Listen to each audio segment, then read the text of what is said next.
जय सिया राम। क्या 2026 में सोना और चांदी एक बार फिर से एक नई हिस्ट्री बनाने वाले हैं या आने वाला है सबसे बड़ा ट्रैप? अगर आप गोल्ड या सिल्वर में इन्वेस्ट करते हैं तो ये वीडियो आपके लिए सिर्फ इम्पोर्टेंट ही नहीं है बल्कि लाइफ चेंजिंग भी हो सकता है। मित्रों, यह वीडियो पूरी तरह मेदिनी ज्योतिष और वैदिक ज्योतिष के सिद्धांतों पर बनाया गया है। इसमें किसी भी प्रकार के इन्वेस्टमेंट की सलाह नहीं है। यदि आप इन्वेस्ट करना चाहते हैं तो अपने सेबी रजिस्टर्ड आर्थिक सलाहकार से सलाह के बाद ही निवेश करें। यह सप्ताह 27 अप्रैल से 1 मई 2026 के बीच ग्रहों की जो स्थिति बन रही है वो साफ साफ संकेत दे रही है कि high voltage metal market weak रहने वाला है। एक तरफ मिथुन लग्न की चंचलता, चपलता, कोमलता है, तो दूसरी तरफ मंगल, शनि, बुध की खतरनाक युति बन रही है दशम भाव में, और ऊपर से राहु और केतु का पूर्ण प्रभाव दिखाई देगा। ये सब मिलकर के एक ऐसा सेटअप तैयार कर रहे हैं जहां मार्केट आपको कंफ्यूज भी करेगा, डराएगा भी, लालच भी देगा, और फिर अचानक से ऐसा मूव आएगा जिसे पकड़ना हर किसी के बस की बात नहीं है। लेकिन असली सवाल ये है कि क्या आप उस मूव के लिए तैयार हैं या फिर आप भीड़ के साथ चलकर एक बार फिर ट्रैप में फंसने वाले हैं। क्योंकि आज के इस वीडियो में हम आपको बताने वाले हैं कि गोल्ड वर्सेस सिल्वर में से कौन असली विनर बनने वाला है, कौन सा दिन सबसे खतरनाक होगा और कब मिलेगा सबसे बड़ा प्रॉफिट बुकिंग करने का मौका। तो ध्यान से देखिए, क्योंकि यहाँ एक छोटी सी जानकारी जो दी जाएगी आपका बड़ा फायदा या नुकसान तय कर सकती है। ग्रह क्या कहते हैं? महा शुरुआत हो रही है, क्योंकि आने वाला है मेटल मार्केट का महायुद्ध। क्या आपने कभी सोचने का प्रयास किया है कि सोना और चांदी सिर्फ धातुएं ही नहीं हैं, मेटल्स ही नहीं हैं, बल्कि ये सोना चांदी ग्लोबल फियर, ग्रीड और अनसर्टेनिटी के इंडिकेटर भी माने जाते हैं। और जब इन दोनों पर एक साथ शनि, राहु, मंगल और चंद्रमा का प्रभाव पड़ता है तो मार्केट में होता है कुछ ऐसा कि जिसे समझना हर किसी के बस की बात नहीं होती। 27 अप्रैल से 1 मई 2026 ये सिर्फ एक सप्ताह नहीं है, ये है गोल्ड वर्सेस सिल्वर का निर्णायक युद्ध का सप्ताह। मार्केट 27 अप्रैल को जब खुलेगा तो उसकी कुंडली क्या संकेत दे रही है? 27 अप्रैल 2026 को सुबह 9:15 पर मार्केट खुलेगा, तो उस समय जो लग्न बन रही है मिथुन लग्न है, जेमिनाई एसेंडेंट है। तो जिसका सूत्र ये है कि मार्केट में क्या गतिविधि होगी। मार्केट तेज रहेगा, वोलेटाइल रहेगा, अनप्रेडिक्टेबल रहेगा। मुख्य ग्रह स्थिति किस प्रकार की है? लग्न में बृहस्पति है जो मार्केट को स्टेबिलिटी देने का प्रयास करेगा। 12वें भाव में स्वग्रही शुक्र है जो मार्केट में हिडन लिक्विडिटी को प्रवाहित करने वाला है। और दशम भाव में मंगल प्लस बुध प्लस शनि की ट्रिपल कंजंक्शन बन रही है। यही तय करेगा कि गोल्ड और सिल्वर की डायरेक्शन कौन सी रहने वाली है। दशम भाव में मंगल, शनि, बुध का जो है वो क्या करेगा मेटल मार्केट में। मेदिनी ज्योतिष का सिद्धांत कहता है कि जब भी दसम भाव में मल्टीपल ग्रह आते हैं तो मार्केट में की जो एक्टिविटी है वो एक्सट्रीम होती है। इस युति का मतलब है ग्रहों के अनुसार मंगल, क्योंकि एग्रेशन का कारक है, एग्रेशन देगा, शनि प्रेशर क्रिएट करेगा और बुध वोलेटिलिटी प्रदान करेगा, जिसका परिणाम ये होगा कि फेक ब्रेकआउट सिल्वर और चांदी में देखने को मिल सकते हैं। अचानक क्रैश हो सकता है और फिर एक्सप्लोजिव रैली आ सकती है। तो गोल्ड स्टेबिलिटी से एक्सप्लोजन तक किस प्रकार जाएगा? गोल्ड को रिप्रेजेंट करते हैं सूर्य प्लस गुरु। इस सप्ताह गोल्ड का बिहेवियर सूर्य और गुरु पर विशेष रूप से प्रभावित रहने वाला है या आश्रित रहने वाला है। शुरुआत में गोल्ड स्टीडी रफ्तार से चलेगा, बीच में कन्फ्यूजन क्रिएट करेगा और अंत में ब्रेकआउट देने वाला है। क्यों? क्योंकि सूर्य एकादश भाव में है।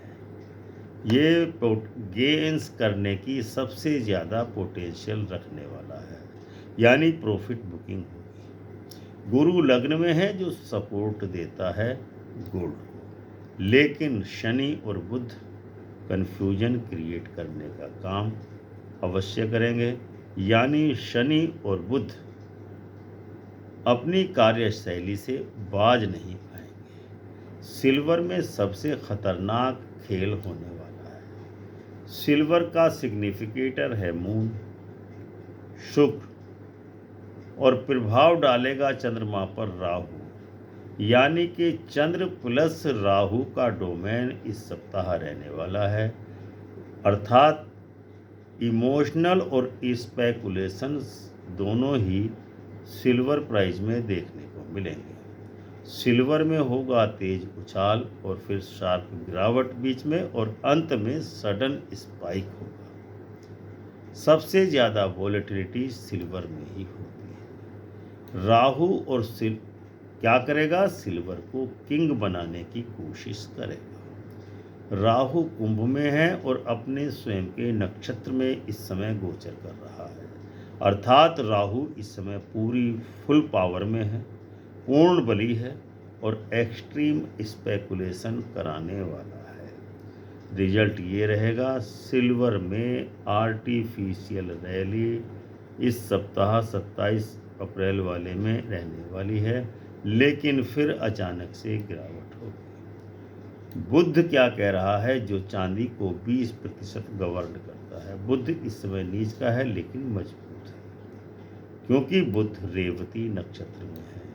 लॉजिकली वीक है लेकिन प्रैक्टिकली बुध बहुत ज़्यादा पावरफुल है, जिसका अर्थ है कि मार्केट लॉजिक से नहीं चलेगा, फेक सिग्नल्स ज़्यादा रहेंगे। चंद्रमा का मोमेंट डेली प्रिडिक्शन के लिए क्या कह रहा है? 27 अप्रैल को सिंह राशि में और पूर्वा फाल्गुनी नक्षत्र में चंद्रमा गोचर करेगा, यानी लग्जरी प्लस एट्रैक्शन को प्रभावित करेगा। अर्थात गोल्ड और सिल्वर 27 अप्रैल को दोनों ही ऊपर की ओर चलेंगे, यानी रैली आएगी, स्पाइक करेंगे। 28 अप्रैल को कन्या राशि में और उत्तरा फाल्गुनी नक्षत्र में चंद्रमा रहेगा, जो कैलकुलेशन का समय दर्शाता है, यानी 28 अप्रैल को लोग प्रॉफिट बुकिंग करेंगे। स्लाइड गिरावट हो सकती है। 29 अप्रैल को चंद्रमा हस्त नक्षत्र में रहेगा, यानी ये स्ट्रोंग मून कहलाने वाला है। सबसे खतरनाक दिन भी 29 अप्रैल रहेगा। सिल्वर में बड़ा स्पाइक आएगा और गोल्ड में सडन मूव देखने को मिलेगा। 30 अप्रैल को चंद्रमा मंगल के प्रभाव में रहेगा, चित्रा नक्षत्र में रहेगा, यानी कि एग्रेसिव मूव्स आएंगे, फेक ब्रेकआउट होगा। और 1 मई को जिस समय चंद्रमा स्वाति नक्षत्र में रहेगा और स्वाति नक्षत्र का स्वामी राहु है, तो सिल्वर राहु के प्रभाव में आएगा, यानी कि 1 मई को नोट करके रखें। गोल्ड तो स्टेबल रहेगा, लेकिन सिल्वर में जबरदस्त रैली आने के योग बन रहे हैं। तो गोल्ड वर्सेस सिल्वर में किसकी होगी जीत? शॉर्ट टर्म में पहले देखते हैं सिल्वर हाई वॉलेटिलिटी रहे में और हाई प्रॉफिट बुकिंग कराएगा। गोल्ड सेफ और स्टेडी चलने वाला है, लेकिन लॉन्ग टर्म में विनर गोल्ड ही साबित होगा। सबसे बड़ा ट्रैप यानी इमोशनल ट्रेडिंग। सिल्वर में ग्रीड, फियर और ओवर ट्रेडिंग की संभावना है, जबकि गोल्ड में पेशेंस और स्टेबिलिटी आपको धारण करना है। 29 अप्रैल का जो दिन रहेगा वो डू और डाई का दिन रहने वाला है, क्योंकि मून सबसे ज़्यादा उस दिन बलशाली रहेगा। मल्टीपल ग्रह भी एक्टिव होंगे, यानी प्रॉफिट बुकिंग होगी, लॉस भी हो सकता है। एस्ट्रोलॉजी के आधार पर स्मार्ट स्ट्रेटेजी किस प्रकार की बनती है? आपको अवॉइड करना है ओवर लेवरेज को, ब्लाइंड एंट्री को और न्यूज बेस्ड ट्रेडिंग, जबकि आपको छोटे छोटे ट्रेड्स लेने हैं, फास्ट एग्जिट लेना है और डिसिप्लिन के साथ मार्केट में चलना है। तो ग्लोबल संकेत क्या बन रहे हैं कि जियोपॉलिटिकल टेंशन बढ़ रहा है, ईरान यूएसए का युद्ध की स्थिति गंभीर होती जा रही है, करेंसी पर प्रेशर आएगा, डॉलर टूटने के भी योग हैं, डॉलर की वैल्यूएशन गिरने वाली है, लिक्विडिटी शिफ्ट करेगी और ये तीनों चीज़ें ग्लोबल संकेत सिल्वर और गोल्ड में मूवमेंट को एम्प्लीफाई करने वाले हैं। फाइनल वार्निंग क्या है कि यह सप्ताह नॉर्मल नहीं है। ये तय करेगा कि शॉर्ट टर्म ट्रेंड और ट्रेडर साइकोलॉजी किस प्रकार की रहने वाली है। कंक्लूजन फाइनली क्या बनता है? 27 अप्रैल से 1 मई के बीच में गोल्ड कंट्रोल्ड पावर में रहेगा, जबकि सिल्वर वाइल्ड एनर्जी के साथ मूव करेगा और सिल्वर और गोल्ड दोनों ही मिलकर बनाएंगे biggest opportunity plus biggest trap. ऐसी स्थिति बन रही है। तो दोस्तों, आज आप समझ चुके हैं कि 27 अप्रैल से 1 मई का ये सप्ताह सिर्फ एक सामान्य मार्केट फेज नहीं है, ये है गोल्ड और सिल्वर के बीच का असली खेल। एक तरफ सिल्वर है जो आपको तेज प्रॉफिट का लालच देगा, लेकिन उसी स्पीड से आपको ट्रैप भी कर सकता है, जबकि दूसरी तरफ गोल्ड है जो धीरे धीरे चलेगा लेकिन आपको स्टेबिलिटी प्रदान करेगा। याद रखिए, मार्केट हमेशा सबसे पहले आपको टेस्ट करता है, आपके पेशेंस को, आपकी साइकोलॉजी को और आपके डिसीजन को टेस्ट करता है। 29 अप्रैल से 1 मई ये सिर्फ डेट्स नहीं, ये वो मोमेंट्स है जहां आपकी एक गलती आपको बड़ा नुकसान दे सकती है और एक सही डिसीजन आपकी वेल्थ में 4 चांद लगा सकता है। तो इन्वेस्टर वही होता है स्मार्ट, जो हर मूव को नहीं पकड़ता बल्कि सही मूव का इंतजार करता है। इसीलिए खुद से पूछिए कि क्या आप सिल्वर के लालच में फंसेंगे या गोल्ड की समझदारी अपनाएंगे। अगर आपको ये डीप एनालिसिस वैल्यूएबल लगा हो तो वीडियो को लाइक एवं शेयर जरूर करें। चैनल अमृत कलश को सब्सक्राइब करके ज्वाइन जरूर कर लें, क्योंकि स्पेशल डेट्स केवल मेंबर्स के लिए दी जाती हैं। यहाँ आपको कोई प्रिडिक्शन नहीं बल्कि आने वाले फाइनेंशियल स्टॉर्म की सही दशा मिलती है। अगला बड़ा मूव आने वाला है, अब फैसला आपका है, आप कमाएंगे या सिर्फ देखते ही रह जाएंगे। यह था आज का वीडियो। मिलते हैं नए वीडियो में, तब तक के लिए आज्ञा दीजिए। प्रेम से बोलिए जय सिया राम।